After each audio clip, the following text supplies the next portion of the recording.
प्रिय विद्यार्थियों, आज हम सभी मनोहर श्याम जोशी जी की रचना सिल्वर वेडिंग का अध्ययन करेंगे। सिल्वर वेडिंग अर्थात शादी की 25वीं वर्षगांठ। मनोहर श्याम जोशी ने एक ऐसे व्यक्ति का चित्रण किया है जिसका नाम यशोधर बाबू रहता है, जो परंपरावादी हैं और आधुनिकता की दहलीज पे खड़े हैं, लेकिन उसमें उनका समायोजन नहीं हो पाता है। चाहे दफ्तर हो, चाहे परिवार हो, चाहे समाज हो, वो आधुनिकता की चादर को ओढ़ नहीं पा रहे हैं और अपने को विचलित महसूस करते हैं। चूँकि ये घटना उनके जीवन में चरम अवस्था पे पहुंच जाती है जब उनकी शादी की 25वीं वर्षगांठ बनाई जाती है, जबकि वो मानते हैं कि ये परंपरा हमारे जो है भारतीय सभ्यता में नहीं है इस तरह की जो है सिल्वर वेडिंग बनाने का, लेकिन उससे आहत होते हैं और अपने पुराने ख्यालों में चले जाते हैं। ये पूरी कहानी उनके पुराने यादों को और वर्तमान यानी सिल्वर वेडिंग तक का गाथा है। आज इसका अध्ययन करेंगे हम सभी। तो शुरुआत ही इस कहानी की जो उनके ऑफिस से होती है। जब सेक्शन ऑफिसर वाईडी सिंह यानी यशोधर बाबू ने आखिरी फाइल का फीता बांधकर निगाहें मेज की तरफ उठाई तो दफ्तर की पुरानी घड़ी 5 बजा रहे थे। पंत जी अपनी घड़ी रोजाना सुबह शाम रेडियो से, एक जमाना था जब रेडियो पे समाचार आते थे और लोग अपनी घड़ियों को मिलाते थे। यहाँ तक भी कहा गया है कि किसी किसी व्यक्ति की आदतें भी एकदम पंचुअल होती थी जिससे लोग घड़ियाँ मिलाते। अमेरिका के एक राष्ट्रपति रहे अब्राहम लिंकन, उनके बारे में एक विचारक ने कहा कि जब गुजरते थे तो लोग अपनी घड़ियाँ मिलाते थे, इतने समय के पाबंद थे। तो लोग रेडियो पे समाचार आते थे, उसका समय निर्धारित था, लोग घड़ियाँ मिलाते हैं, तो ये भी रोज़ मिलाते थे। इसलिए आज उन्होंने दफ्तर की घड़ी को सुस्त ठहराया। उन्होंने कहा कि मेरी घड़ी तो मैंने मिलाया था, दफ्तर की घड़ी में सुस्त होगा। उन्होंने फाइल आउट ट्रे में डालकर एक निगाह अपने माहतों पे डाली। माहतों मीन्स जो उनके सानिध्य में कर्मचारी काम करते थे, जो उनके स्टाफ थे, उनकी तरफ उन्होंने निगाह डाली और देखा कि उनके कारण ही 5 बजे के बाद भी वह दफ्तर में बैठने को मजबूर होते हैं। वो काम करते हैं, भाई ऑफिसर हैं, अगर वो ज़्यादातर काम करेंगे तो निश्चित छोटों को करना पड़ेगा। अगर बड़ा व्यक्ति परिवार का कोई कार्य कर रहा है तो छोटा विवश है, अगर उसके अंदर संस्कार हैं तो जब तक बड़ा काम करता रहेगा छोटा पहले नहीं छोड़ेगा। जैसे हम आप सभी, ये बहुत ही आवश्यक है हमारे जीवन में। अगर हमारे बड़े लोग अगर किसी कार्य में संलग्न हैं तो हमें तब तक रहना पड़ेगा कि जब तक हमें वो अपने कार्यों से निवृत्त न हो जाए, तब तक उनके साथ में रहना हमें पड़ेगा। तो चूंकि ऑफिसर हैं, उनके मातहत भी बैठे हुए थे। चलते चलते जब लास्ट में वो चलते हैं तो जूनियरों से कोई मनोरंजक बात करके दिन भर के सुख व्यवहार का निराकरण कर दे। ऑफिसर है और जो कर्मचारी, दोनों के बीच में अलग, प्रशासक और जो अधीनस्थ, दोनों के बीच में अलग संबंध होते हैं। एक जो है प्रोफेशनल, एक जो है संबंध होते हैं, लेकिन दिन भर के जो कामों में झिझक आती है, लोगों में तनाव आ जाते हैं, उसको दूर करने के लिए कुछ न कुछ स्वस्थ परंपरा का अनुकरण करते हुए मजाक करते थे। ये परंपरा भी उन्होंने अपने सीनियर किशन दा, जो उनका पूरा नाम कृष्णानंद पांडे था, से मिली हुई थी। उन्हीं से परंपरा उन्हें मिली थी। देखते हुए कहा कि आप लोगों ने देखा सेक्शन की घड़ी भी सुस्त हो गई। मनोरंजक अंदाज में कहा कि देखिए सेक्शन की घड़ी सुस्त हो गई, हमारी घड़ी जो है ठीक समय पे चल रही है, सेक्शन की घड़ी अभी 5 बजे का समय नहीं बजा रही है। सीधे असिस्टेंट ग्रेड से आए एक छोकरे, जो नए होते हैं उनके अंदर कहाँ एक जो दूसरों को जो सम्मान देने का जो तजुर्बा अलग होता है, उनकी सोच नहीं होती है, लेकिन आधुनिकता की सोच में हम भूल जाते हैं कि हमारे कोई सीनियर हैं, हमसे कोई अग्रज है, हमारी एक सीमा है। लेकिन कहते हैं यहाँ पे लेखक कि एक असिस्टेंट गेट से आए एक नए छोकरे ने, जिसकी चौड़ी मोहरी वाली पतलून, एक जमाना था जो पैंट की मोहरी बड़ी चौड़ी हुआ करती थी, उसमें ऊंची एड़ी वाले जूते पतंजी को भी सम हाउ इम्प्रॉपर मालूम होता है। सम हाउ माने जैसे भी, इम्प्रॉपर मतलब प्रॉपर नहीं है, ठीक नहीं है, लेकिन ये कैसे हो गया, इस पे हमेशा ये शब्द कहानी में बार बार आते हैं, सम हाउ इम्प्रॉपर। इनको भी सम हाउ इम्प्रॉपर ही मालूम पड़ते हैं। थोड़ी बदतमीजी सीखी, चूंकि आधुनिक युग का, आधुनिकता का है। अब आधुनिक जनरेशन दिन प्रतिदिन उनमें किस तरह विकृतियां ही आती हैं, क्योंकि अपने ऑफिसर नहीं समझा कि हमारे अग्रज हैं, उम्र में बड़े हैं, पद में बड़े हैं। ऐसे ही एज यूजुअल बोला, बड़े बाबू आपकी तो चूहेदानी का क्या हाल है। चूहेदानी के मतलब उनकी घड़ी की तरफ, चूंकि घड़ी की बातें हो रही थी, आप इसकी घड़ी थोड़ी जो है फास्ट चल रही थी, इनकी घड़ी थोड़ी सुस्त थी, इसलिए उस पर टिप्पणी कमेंट करते हुए उस नए छोकरे ने कहा यशोधर बाबू से, आपकी चुएदानी का क्या हाल है, क्या सही वक्त देती है, क्या सही टाइम बताती है। पतंग जी जो थे चड्ढा की दृष्टि को अनदेखा किया, क्योंकि छोटे लोग अगर बदतमीजी करें तो बड़े लोगों को अगर यही श्रेयकर है कि उनसे टाल देना, उस क्षण उस बात को हटा देना ही बुद्धिमानी।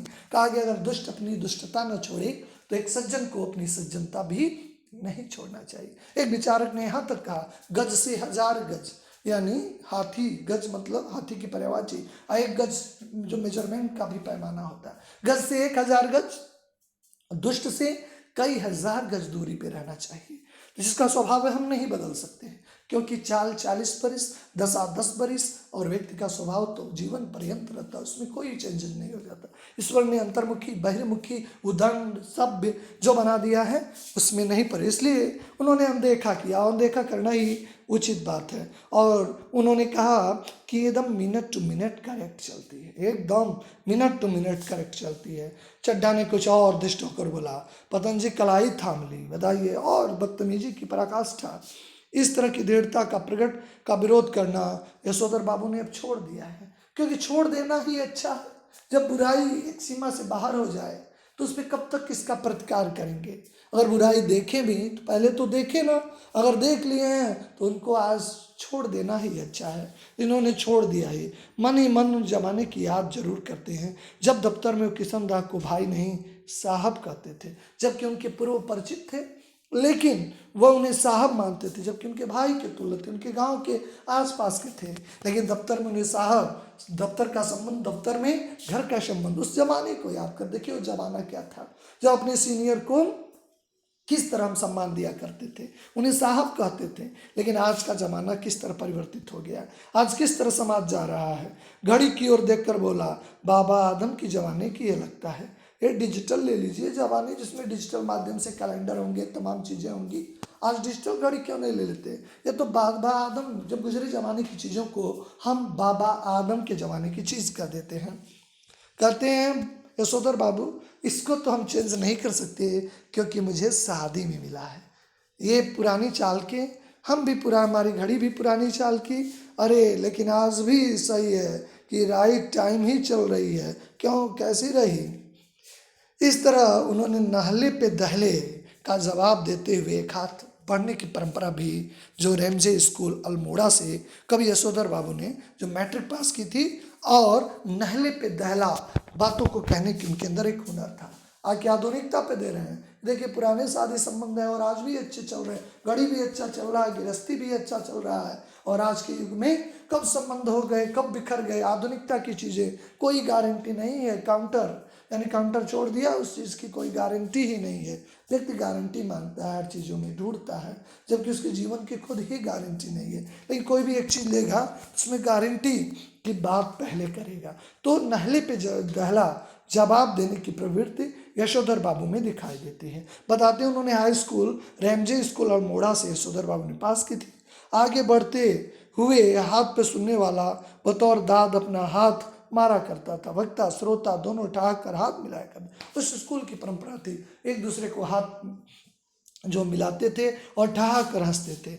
ऐसी परंपरा किशनदाह के क्वार्टर में, स्कूल में भी थी और क्वार्टर में भी रही, जहाँ रोजी रोटी की तलाश में आए यशोधर पंत नामक एक मैट्रिक बालक को शरण मिली थी। यशोधर बाबू, पहले के ज़माने में लोग नौकरियों की तलाश में अगर बाहर जाते थे और उनके गांव दूर दराज के कोई व्यक्ति थे, उन्हें कुछ दिन के लिए आश्रय भी देते थे और उन्हें नौकरी भी ढूंढ के देते। आज ज़माना कितना बदल गया है, आज नौकरी तो दूर, एक गिलास पानी भी पिलाने के लिए एक बार सोचेंगे, फ़ोन में बहाना कर देंगे, मैं तो इधर हूँ उधर हूँ। अगर कोई शहरों में जाएँ, अगर पूछे, अगर उनका पता, तो लोग यहाँ पे आनाकानी कर देते नहीं। उस जमाने की बात है जिसे याद करते हैं। कहते किशनदाह कुआरे थे, पहाड़ से आए हुए कितने ही लड़के ठिकाना से पहले यहाँ रह जाते। कुआरे थे, कोई दिक्कत भी नहीं थी, कोई परिवार है, कोई दिक्कत है तो पहाड़ क्षेत्र से जो भी लोग आते थे वहाँ पे रुक जाते थे। मेस जैसा माहौल था, मिलकर खाओ पकाओ खाओ, सभी लोग मिलकर बनाते थे। जिस समय दिल्ली आए थे उम्र में सरकारी नौकरी के लिए कम थी, कोशिश करने पे भी बॉय सर्विस में नहीं लगाए, अनैतिकता भी नहीं काम किए कि चलो कोई भी थोड़ा मोड़ा काम कर ले, क्योंकि बाल श्रम हमारे देश के लिए एक संवैधानिक तौर तरीकों में कहा गया है कि बाल श्रम एक अपराध है। उन्होंने नहीं लगाए क्योंकि नियम के भी बड़े पक्के थे, इसीलिए उन्होंने तब तक उन्हें रसोइया बनाकर रख लिया। यही नहीं, यशोधर बाबू को 50 रुपये उधार भी दिए। मदद करने की प्रवृत्ति किशनदा में दिखाई देती है, भी सर्विस वाह में नहीं लगाया जा सके। किशनदा मैस का रसोइया बनकर रख लिया। यही नहीं, यशोधर बाबू को 50 रुपये उधार भी दिए थे, कपड़े बनवा सके, गांव पैसा भेज सके।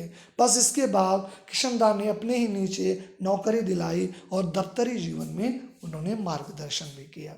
चड्ढा ने जोर से कहा, बड़े बाबू आप किन ख्यालों में खो गए?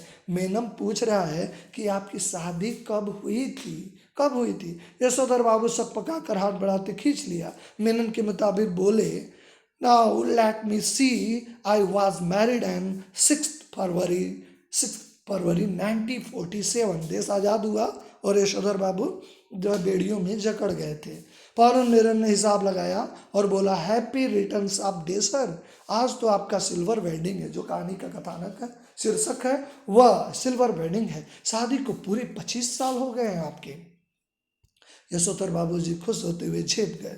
खुश हुए और अदा उन्होंने किशनदा से सीखा है। शर्मा जाना, झुक जाना, ये उन्होंने अपने सीनियर से सीखा है। चड्ढा ने घंटी बजाकर चपरासी को बुला लिया। ढीठ था ही। भगवान दास, बड़े बाबू से बड़ा नोट लो और सेक्शन के लिए चाय पानी का इंतजाम करो फटाफट। यशोधर बाबू जी बोले, अरे ये वेल्डिंग न्यूज़पेपर वगैरह तो गोरे साहब के चोचले हैं, ये तो अंग्रेजों के ज़माने के हैं, हमारे लिए थोड़े नहीं चलते, हमारी अलग परंपरा होती है और हम सिद्धांतवादी हैं। चड्ढा बोला, मिक्सचर मत पिलाइए गुरुदेव, चाय मट्ठी लड्डू बस इतना ही तो सौदा है, कौन सी आपकी बड़ी माया निकल जाती है। यशोधर बाबू ने जेब से बटुआ और बटुए में 10 का नोट निकाला। कहा, आप लोग चाय पी लीजिएगा, दैट तो आई डू नॉट माइंड, लेकिन हमारे लिए लोगों का कस्टम नहीं है, पर इंसिस्ट करना है दैट समहाउ फाइंड करता हूँ, कैसे चीज़ें इम्प्रॉपर हो जाती हैं, समहाउ मैं उसे महसूस करता हूँ। उन्होंने चपरासी को 10 का नोट दिया और आगे हाथ फैला दिया। उन्होंने नोट सेक्शन के लिए, एक नोट से क्या बनता है, पूरे 30 रुपये हो तो चुग्गे भर चाय का इंतजाम हो, सारा सेक्शन जानता है। यशोधर बाबू अपने बटुए में 100-150 रुपये हमेशा रखते हैं, होना भी चाहिए। व्यक्ति के जीवन में कब परेशानी आ जाए, अपने पास कुछ जो पैसे रखना ही पड़ता है भविष्य के लिए, भविष्य को सोच के जो क्रियाकलाप करना चाहिए भले। लेकिन आज लोग प्रेजेंट में जीना में विश्वास करते हैं। पाश्चात्य देशों की जो परंपरा हमारे जीवन में आ रही है कि आज खाएं कल के बारे में न सोचें। उनका दैनिक खर्च नगण्य है, बस टिकट का खर्च भी नहीं। गोल मार्केट से सिगरेट पहले साइकिल से आते जाते हैं, अब पैदल आने जाते हैं। बच्चे उनके आधुनिक हो चुके हैं। अपने पिता को साइकिल पर देख के उन्हें नागवार गुजरता है कि ऑफिसर हैं, साइकिल से जा रहे हैं। उन्हें कई बार कहे स्कूटर ले लें, लेकिन वह नहीं ले पाए। वो चाहते हैं पिताजी स्कूटर ले लें, लेकिन पिताजी को समहाउ स्कूटर भी बेहुदा सवारी मालूम होता है। जब कार अफोर्ड नहीं कर सकते तो इसकी बात सोचना क्यों। चड्ढा जी की गौर जेने पे उसने कहा, ये 10 रुपये का नोट बड़े बाबू से ले लो, और उन्होंने दे दिया। तो उन्होंने सिल्वर वेडिंग की दावत के लिए भी नहीं रुके। 10-10 के 2 नोट और दिए, यानी 30 रुपये हो गए, लेकिन वो रुके नहीं। लोगों से चलते थोड़ा हंसी मजाक कर लेना किशनदा की परंपरा से उन्होंने सीखा था। बैठकर चाय पानी गप सटक्के में समय बर्बाद करना उनके परंपरा के विरुद्ध था। इस तरह अभी हमने पहले भाग की कहानी में देखा कि यशोधर बाबू का यहाँ पे चित्रण किया गया है, जो अपने ऑफिस से शुरू होता है। वहाँ पे ऑफिस में ही पता चलता उनका एक ढीठ जो है सहकर्मी है, जो पता लगा लेता है कि इनका आज 25वीं साल गिरा है। उनसे खर्चे की बात करता है। वो झेप जाना, मुस्कुरा जाना और सभी का ख्याल रखना तो दे देते हैं, लेकिन समय नुकसान नहीं करते हैं, वहाँ से चल देते हैं। शेष कहानी का अध्ययन हम अगली भाग की वीडियो में करेंगे।